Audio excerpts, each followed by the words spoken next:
अस्सलाम वालेकुम। मेरा नाम डॉक्टर अब्बास है। मैं रहीम मुबारक पॉलीक्लिनिक के बिहाफ पे मालूमाती वीडियोस बनाता हूँ। जो दोस्त हमारे चैनल पे नए आए हैं काइंडली चैनल को सब्सक्राइब जरूर कर दीजिएगा और ये वीडियो दोस्तों के साथ भी शेयर कीजिएगा ताकि उनको भी इंफॉर्मेशन मिल सके। मैं वीडियो अक्सर बनाता रहता हूँ जीपी प्रैक्टिस के हवाले से कि क्लिनिक कैसे सेट करना है, क्लिनिक के लिए क्या क्या लवाजमात होते हैं, क्या क्या चीज़ें चाहिए आपको, जगह कौन सी सिलेक्ट करनी चाहिए क्लिनिक के लिए, या कम्युनिकेशन स्किल्स क्या होने चाहिए जीपी प्रैक्टिस में। पेशेंट आपसे क्या एक्सपेक्ट कर रहे होते हैं, आप पेशेंट से क्या एक्सपेक्ट कर रहे होते हैं, ये सारी चीज़ों के ऊपर मैंने वीडियो बनाई हुई है। अगर आप लोग इंटरेस्टेड हैं तो वीडियो प्लेलिस्ट में जाके देख सकते हैं ये वाली वीडियोज़। मैं आज जो है ना कुछ चीजें बताऊंगा आप लोगों को कि एक जीपी प्रैक्टिशनर जो है उसकी टेबल के ऊपर कौन कौन से इंस्ट्रूमेंट्स होने चाहिए, अवेलेबल एट द स्पॉट होने चाहिए, अवेलेबल कौन कौन सी मेडिसिन रखी होनी चाहिए उसकी ड्रॉर में या उसकी टेबल के ऊपर, और कौन से इंस्ट्रूमेंट्स होने चाहिए हैं जीपी प्रैक्टिस के लिए। First of all stethoscope. ठीक है, स्टेथोस्कोप ये एक डॉक्टर की पहचान भी है। ठीक है, कोशिश करें ये जो है ना ओवरऑल भी पहन के बैठे आप जहाँ पे जब बैठे हुए हों जो है ना अपनी सीट के ऊपर, ताकि पता चले कि हाँ जी डॉक्टर साहब पूरे अपने ड्रेस में बैठे हुए हैं। एक अच्छा इंप्रेशन पड़ता है आपका, चूंकि ये बात एक हकीकत है कि first impression is the last impression. आपका अच्छा इंप्रेशन पड़ता है कि आपने अगर व्हाइट कोट भी पहना हुआ है तो गले में स्टेथोस्कोप भी आपने लटकाई हुई हो, ये एक प्योर डॉक्टर की निशानी है। ठीक है, नंबर वन पे स्टेथोस्कोप। स्टेथोस्कोप आप अच्छे वाली लेटमैन की भी ले सकते हैं, या दूसरी जैसे आम लोकल टाइप होती हैं, चाइनीज होती हैं, सर्टिजा वगैरह की, वो भी ले सकते हैं। लेकिन कोई भी 1000 रुपए से कम मुश्किल से ही मिलेगी आपको। ठीक है, अच्छा उसके बाद क्या होना चाहिए, बीपी ऑपरेटस होना चाहिए आपके पास। अच्छा, बीपी ऑपरेटस अब कई किस्म के हैं। ठीक है, एक तो हैं जो डिजिटल हैं। डिजिटल के ऊपर मैं और मेरे में बहुत सारे कंसल्टेंट्स जो हैं, या मेजोरिटी ऑफ कंसल्टेंट्स उनके ऊपर रिलाई नहीं करते। डिजिटल जो आपके बीपी ऑपरेटर्स हैं, मर्क्यूरिक जो बीपी ऑपरेटर्स है वो इस्तेमाल करें आप, या एनरॉयड बीपी ऑपरेटर्स जो होता है वो इस्तेमाल करें। ये आपकी टेबल पे होनी चाहिए। तीसरे नंबर पे क्या है, मेन टूल जो आपका है थर्मोमीटर। ठीक है, थर्मोमीटर होना चाहिए। ठीक है, इस ये डिजिटल भी आता है और जो है ना वो मर्करी वाला भी आता है। इन दोनों में से कोई भी हो आपके पास चल जाएगा। नंबर 4 पे एक और गैजेट आया, बड़ा बेहतरीन है गैजेट, वो पल्स ऑक्सीमीटर है। ठीक है, पल्स ऑक्सीमीटर ये भी आपकी टेबल के ऊपर होना चाहिए। ये जो है ना तकरीबन कोई 3000 4000 तक की रेंज में आपको मिल जाएगा ये पल्स ऑक्सीमीटर, एक अच्छा सा।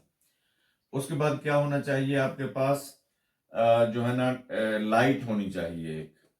ठीक है, लाइट जिससे आप थ्रोट एग्जामिन कर सकें या एयर वगैरह एग्जामिन कर सकें। अगर करना चाहें तो थ्रोट एग्जामिन करने के लिए आपको लाइट की जरूरत होगी। उसके बाद क्या होना चाहिए आपके पास, टंग डिप्रेसर डिस्पोजेबल होने चाहिए। एक पुराने जमाने वाले जीपीज अपने पास रखते थे, वो सिपरेट के जार के अंदर उनको डिप कर देते थे और जो भी आता था पेशेंट उसके मुंह में लगा देते हैं। और सिपरेट अब सारे जर्म्स को तो किल नहीं कर सकती ना, ठीक है ना, इसलिए कोशिश करें डिस्पोजेबल लें। डिस्पोजेबल यानी कि एक बॉक्स के अंदर वो खुले होते हैं वो भी आते हैं, और एक जो है ना कागज के अंदर रैप्ड होते हैं वो भी आते हैं। वो जरा कॉस्टली होते हैं कागज के अंदर जो रैप्ड हैं, तो इसलिए आप जो है ना कागज के अंदर जो रैप्ड है ना उन्हीं को ही लें तो बेहतर है, वो सबसे सेफ है।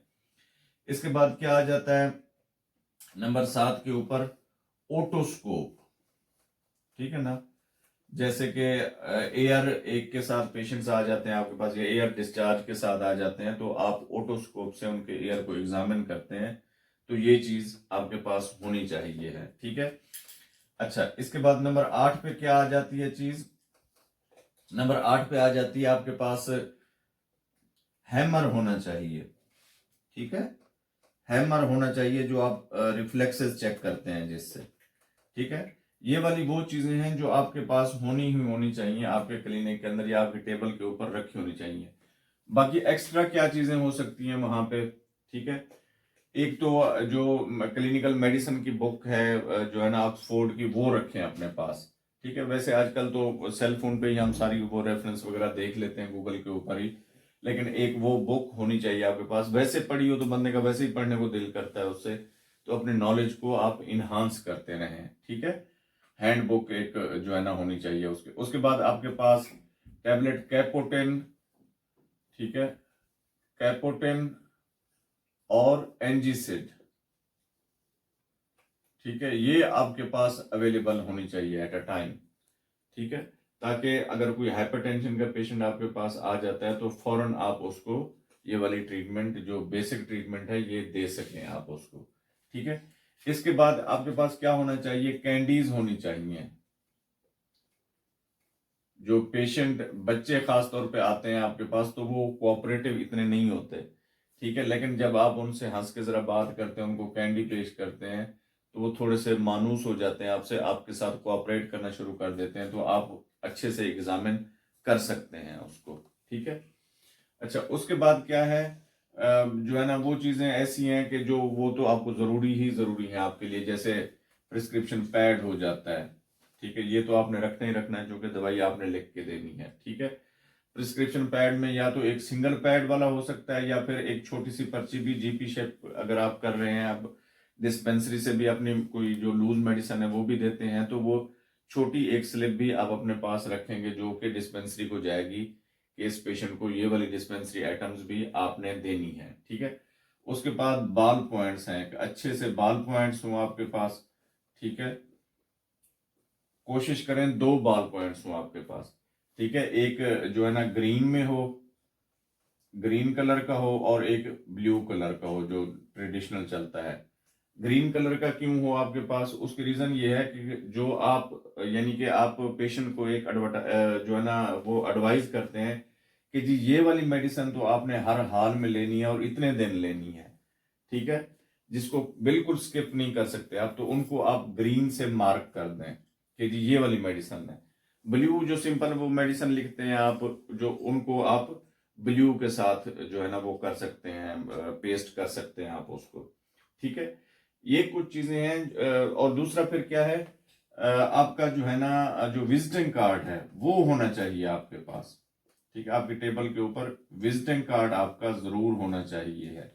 ठीक है, या इसी तरह कुछ मेडिसिन के सैंपल्स पड़े हुए हों आपके पास, जो नीडी पेशेंट्स आ जाते हैं उनको आप वो दे के जो है ना उनको ओब्लाइज कर सकते हैं। विजिटिंग कार्ड भी अपने पेशेंट्स को दे सकते हैं, जो देखें फ्लुएंशियल बंदा है, अच्छा कम्युनिकेट कर रहा है, तो उसको अपने 8-10 विजिटिंग कार्ड दे दें कि जी ये लोगों में बांट दीजिएगा या लोगों अपने जानने वालों को दे दीजिएगा, ताकि आपकी क्लाइंटेज उसमें इजाफा हो सके आपका।